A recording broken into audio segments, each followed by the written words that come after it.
बैलगाडा शर्यत महाराष्ट्राच्या मातीतील आणि महाराष्ट्राच्या संस्कृतीचा एक अविभाज्य कोणता घटक असेल तर तो म्हणजे बैलगाडा शर्यत. आज या शर्यती अखंड भारतात नव्हे तर संपूर्ण जगभर पाहिल्या जातात.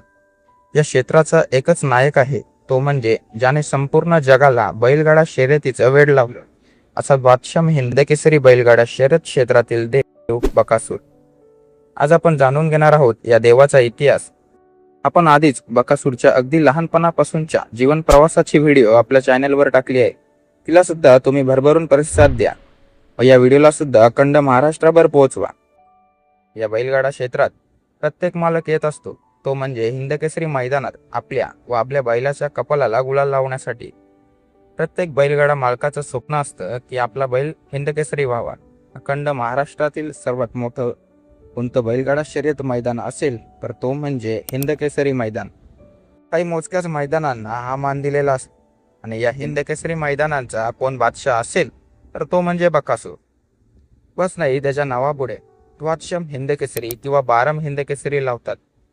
काही बैलगाडा प्रेमींना अजूनही आश्चर्य वाटतं की हा नंदी खरंच 12 वेळा हिंदकेसरी झालाय. अशा अनेक शंका त्यांच्या विरोधकांना सुद्धा वाटतात. याच शंकांचं निराकरण करण्यासाठी आज हे व्हिडिओ बनवत आहोत. तर या व्हिडिओला तुम्ही भरभरून प्रतिसाद द्या अशी विनंती करतो. बकासूर कोणकोणत्या मैदानात हिंदकेसरी झालाय, त्याचा पैरा कोण होता आणि सर्वात महत्त्वाचं, हे मैदान खरंच हिंदकेसरी मैदान होतं की नाही, त्याची खरी माहिती आम्ही तुम्हाला देत आहोत. सर्वप्रथम बकासूरने पुसेगावच्या हिंदकेसरी मैदानात त्याच्या गुरु सोनारपाड्याचा सोन्या सोबत पळून 1 नंबर केला व पहिल्या वेळी हिंदकेसरी किताबाचा मानकरी झाला. रुस्तमे हिंदकेसरी मैदानात बैलगाडा शर्यत क्षेत्रातील 3 फेऱ्यांच्या मैदानात प्रथमच थार म्हणून बक्षीस होतं. त्या थार गाडीचा मानकरी मैब्यासोबत पळून तो झाला होता. या एवन जोडीने हे मैदान गाजवून सोडलेलं. इथूनच बकासूर काय चीज आहे हे अख्ख्या महाराष्ट्राला कळालं. या 3 फेऱ्यांच्या मैदानात बकासूर आणि मैब्याने 1 नंबर करून थार गाडीचे तसेच हिंदकेसरी आणि रुस्तमे हिंद या किताबाचे मानकरी ते झालेले. कोणाकोणाला ही जोडी परत पळताना बघायला आवडेल, कमेंट करून नक्की कळवा. 2023च्या कोरेगाव हिंदकेसरी मैदानात बकासूरने सातारा एक्सप्रेस बळमासोबत पळून 1 नंबर केला होता. इथे बकासूर 3 वेळा हिंदकेसरी झालेला. बळमा आणि बकासूर त्यावेळी सर्वात गाजलेली हिंदकेसरी जोडी होती. ही जोडी जाईल या मैदानात 1 नंबर करत होती. बकासूर याच कोरेगाव हिंदकेसरी आदत मैदानात वेगाचा शेवट सर्जासोबत पळून 1 नंबर पटकावलेला. त्यावेळी सर्जा आदत होता. तिथूनच बकासूर 4 वेळा हिंदकेसरी किताबाचा मानकरी झालेला. इथून पुढे त्याने मागे वळून पाहिले नाही. मालकाला हवं ते मिळवून दिलं. जाईल त्या मैदानात तो गुलाल घेत होता. बकासूर 5व्यांदा हिंदकेसरी झाला तेव्हा तो 2023च्या पेडगाव हिंदकेसरी मैदानात त्याचा कट्टर साथीदार म्हणजे साताऱ्याची हरिण असं ज्या बैलाला म्हटलं जातं असा बळमा, या दोघांची मिळून 2024च्या पेडगाव हिंदकेसरी मैदानात 1 नंबर पटकावला व हिंदकेसरी किताबचे मानकरी ठरले. यासोबतच बकासूर 5व्यांदा हिंदकेसरी झालेला. बकासूर 6व्यांदा हिंदकेसरी झाला तो म्हणजे 2023च्या सरदार बापकर हिंदकेसरी मैदानात. त्याने वेगाचा शेवट सर्जासोबत पळून 1 नंबर केला व हिंदकेसरी किताबचा मानकरी ठरला आणि इथे बकासूरने आपली दुसरी थार जिंकली. 2023च्या वडकी हिंदकेसरी मैदानात बकासूर आणि बावऱ्या या जोडीने 1 नंबर केला व हिंदकेसरी किताबचे मानकरी झाले. यासोबतच बकासूर 7 हिंदकेसरी झाला, म्हणजेच 7 वेळा हिंदकेसरी झाला. बैलगाडा मालकाचं स्वप्न असतं की आपल्या व आपल्या बैलाच्या नावापुढे 7 हिंदकेसरी लागावं. ते या बकासूरनं करून दाखवलं आणि या 7 मैदानात 1 नंबर करून हिंदकेसरी किताबाचा मानकरी या एका वर्षात बकासूर झाला होता. तेव्हा बकासूर टॉप फॉर्म मध्ये येतात. यानंतर बकासूर थांबला नाही. ऊन, वारा, पाऊस, थंडी काही असो, तो पळतच आहे आणि पळतच राहणार. तिन्ही ऋतूत त्याच स्पीडमध्ये पळणारा हा एकमेव नंदी आहे. त्याला कधी आरामाची गरजच पडली नाही. याचंच एक उदाहरण म्हणजेच 2024च्या पेडगाव हिंदकेसरी मैदानात त्याने संभाजीनगरच्या लखन सोबत पळून 1 नंबर केला व हिंदकेसरी किताबाचा मानकरी झाला. तिथे हा 8 वेळा हिंदकेसरी झाला, म्हणजेच अष्टम हिंदकेसरी. आणि लगेच त्याच्या दुसऱ्या दिवशी त्याने याच पेडगावच्या आदत हिंदकेसरी मैदानात आदत एक्कासोबत पळून 1 नंबर केला व 9 वेळा हिंदकेसरी झाला.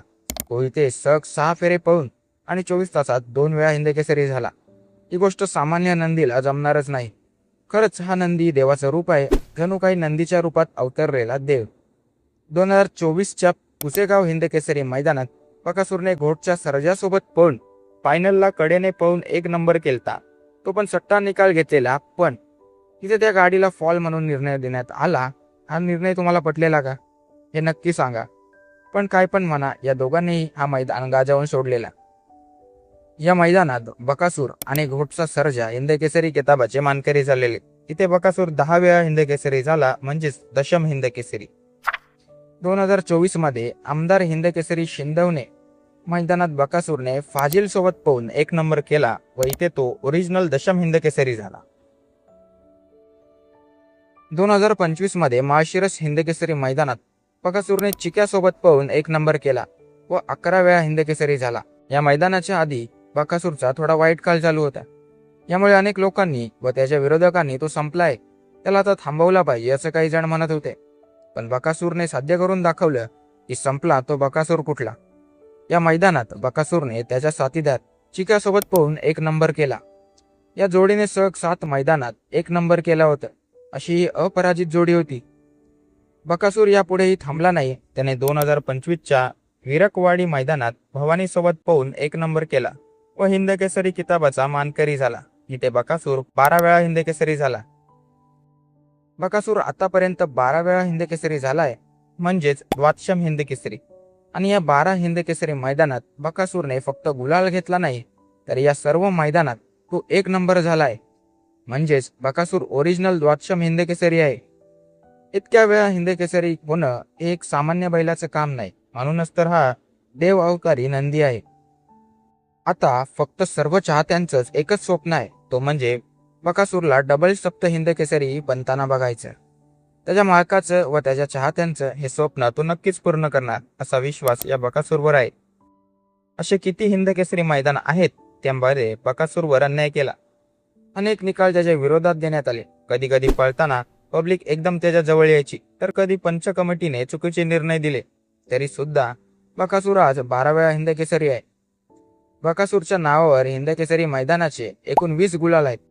ही खूप मोठी गोष्ट आहे. हे यश फक्त एकट्या बकासूरचं नव्हतं, तर त्याच्या या यशात सर्वात महत्त्वाचा वाटा कोणाचा असेल तर तो त्याच्या गाडीवर बसणाऱ्या ड्रायव्हरांचा आणि त्याच्यासोबत पळणाऱ्या बैलांचा. विठ्ठल नाना बुतकर आणि बकासूर यांचं नातं खूप वेगळं आहे. हे सुरुवातीच्या 6 हिंदकेसरी मैदानात बकासूरच्या गाडीवर बसले व बकासूरला हिंदकेसरी केलं. यांच्याबरोबर अनेक ड्रायव्हरांनी बकासूरच्या या यशात महत्त्वाची भूमिका पार पडली. बकासूरने अनेक बैलांसोबत पळून 1 नंबर केलेत. हे अगदी 2 नंबरातील बैल सुद्धा, आणि अनेक बैलांना पहिल्यांदाच हिंदकेसरी किताब मिळवून दिलाय. यात काही नावाजलेले नंदी सुद्धा आहेत व नवीन नंदी सुद्धा आहेत. जो कोणी या देवाच्या गळ्यात पळालेला आहे त्याचं आज सोनं झालंय. बकासूरला 12 वेळा हिंदकेसरी बनवण्यात सर्वात मोठं कोणाचं यश असेल तर ते म्हणजे मोहिल शेठ धुमाल यांचं. बकासूर मोहिल शेठ शिवाय आणि मोहिल शेठ बकासूर शिवाय राहू शकत नाही. या सर्व गोष्टींमागे आहेत मोहिल शेठ यांचे अपार कष्ट. बकासूरला लहानपणापासून त्यांनीच सांभाळले व आताही त्यांची योग्य काळजी ते घेतात. बकासूर आज जर कोणा मुले असेल तर तो म्हणजे मोहिल शेठ, वैभव मामा आणि संतोष मामा या तिघांमुले.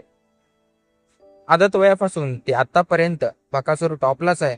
कधीच ते कोणत्या बैलाने कमी पडला नाही. जिथे जाईल तिथे तो मैदान गाजवत आहे. अजूनही अंगात तीच रग आणि तीच धमक आहे. असा बैल होणे नाही आणि कधी होणारही नाही. असा बैलगाडा शर्यत क्षेत्रातील एक आश्चर्य देव बकासूर. तर हा होता बकासूर हिंदकेसरी होण्यामागचा प्रवास. तुम्हाला कसा वाटला हे कमेंटमध्ये नक्की कळवा. धन्यवाद.